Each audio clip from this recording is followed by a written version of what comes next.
আসসালামু আলাইকুম ভিউয়ার্স, আপনারা সবাই কেমন আছেন? আমি আলহামদুলিল্লাহ অনেকটাই ভালো আছি। গরু ঘাস কাটতে কাটতে নাজেহাল একটা অবস্থা হয়ে গেছে গা।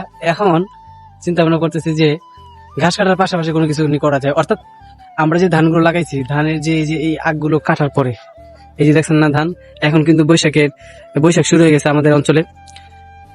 এই যে ধানগুলো কাটা হয়ে গেছে, ধানের যে নিচে যে জায়গাটুকু থাকে এটাকে বলা হয় আমরা এদিকে ডেঙ্গা, অর্থাৎ এইগুলো কাটতে যাবো গরুর জন্য। এগুলো ভীষণ পুষ্টিকর খাবার, আর ঘাসের পাশাপাশি এগুলো খাইলে গরু মানে শরীরে যে একটা ফিট থাকবে আর কি। দেখেন এই যে ধান, বাকি যে নিচের যে ইয়াটা আর কি, এই যে কত সুন্দর ধান। হ্যাঁ, বাকি যে নিচের যে জায়গাটুকু এই এতটুকু মানে আমি আপনারা দেখাই, আপনারা না দেখাইলে আপনারা বুঝেন না।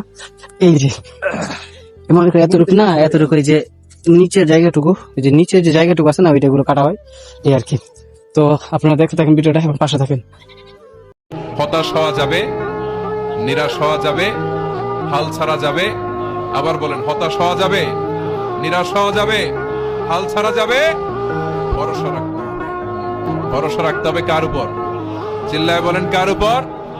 আমরা যেন হতাশ না হই, নিরাশ না হই,